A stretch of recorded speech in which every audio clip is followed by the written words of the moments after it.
Veamos ahora la segunda ley de Newton. La segunda ley de Newton se puede enunciar de la siguiente manera. La aceleración que tenga un objeto de masa m es directamente proporcional a la fuerza F aplicada e inversamente proporcional a su masa. ¿Qué significa esto? Eso significa que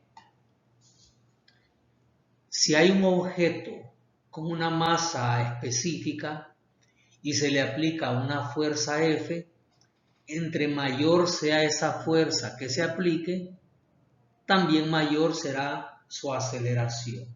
Por eso decimos que la aceleración es directamente proporcional a la fuerza F. Entre más grande sea la fuerza, mayor será la aceleración, y entre más pequeña sea la fuerza, menor será la aceleración.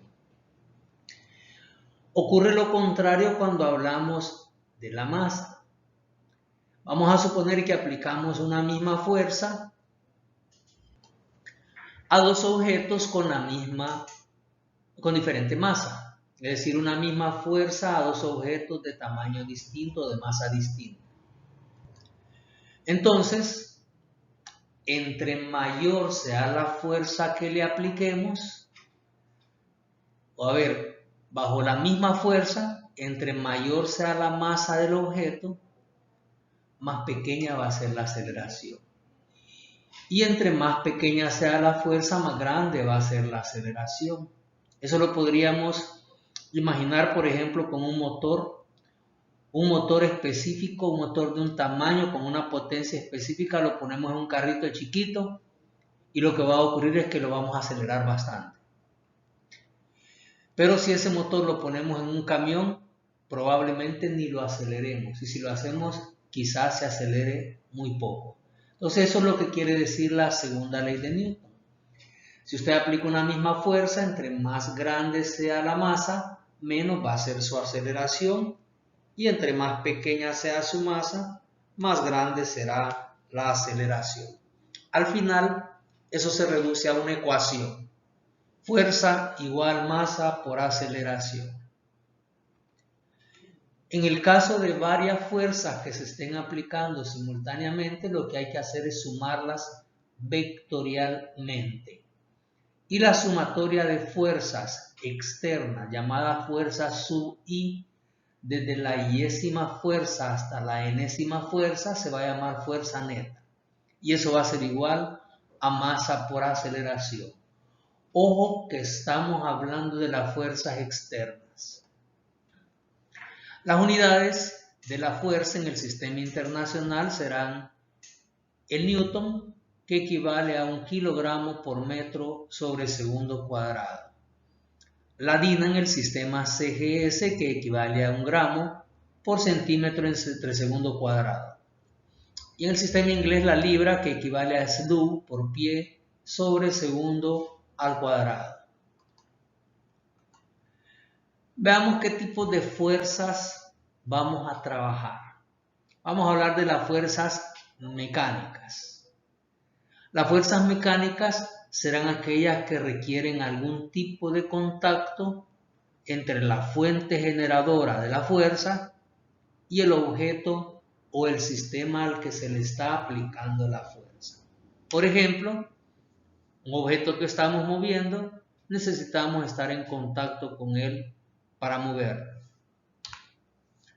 O un sistema que se está moviendo a través de una cuerda requiere que la cuerda esté tocando a los dos objetos en este caso, para que un objeto transmita el movimiento mecánicamente al otro. Otro tipo de fuerzas serán las de campo gravitatorio, y son las fuerzas que siente una masa por estar dentro de un campo gravitatorio, es decir, por estar cerca de otra masa. Esas fuerzas se dan entre dos masas grandes, entre dos masas pequeñas, pero las más visibles para nosotros son entre una masa muy grande y una masa muy pequeña. Por ejemplo, entre la Tierra y todos los objetos que están dentro de su campo. También entre dos objetos grandes como los planetas los satélites y todos los astros, hay una fuerza entre ellas. Una manzana, por ejemplo, dentro del campo gravitatorio es atraído hacia el centro de la Tierra. Cuando se desprende del árbol, cae verticalmente en caída libre debido a esa fuerza de atracción que se llama fuerza gravitatoria y que más tarde la llamaremos peso. Las fuerzas de campo eléctrico, que son fuerzas que se dan entre cargas eléctricas que están cercanas. Hay una regla en la que las cargas que son del mismo signo se repelen y las que son de signo contrario se atraen. Y hay una formulita que más adelante se va a ver en electricidad que se conoce como la ley de Coulomb. Vamos a decir entonces que estas fuerzas se dan debido a que hay una carga que está cerca de un campo eléctrico, independientemente de la fuente generadora del campo eléctrico.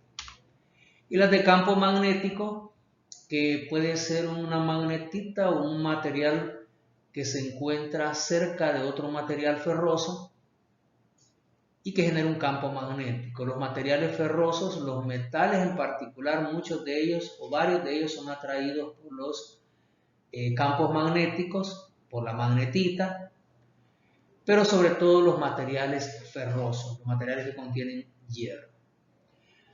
También los campos magnéticos son generados por corrientes eléctricas. Entonces, por ejemplo, acá hay una fuerza magnética debido a que hay una carga que se está moviendo con una velocidad en un campo magnético.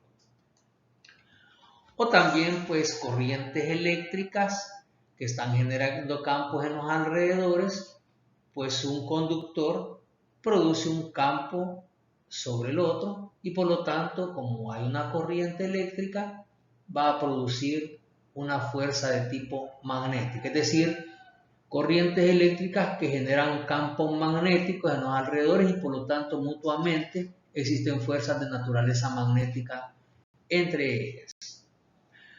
Por último, tratamos de resumir acá las 4 que hemos descrito: las fuerzas mecánicas, las fuerzas de campo gravitatorio, las de campo eléctrico y las de campo magnético.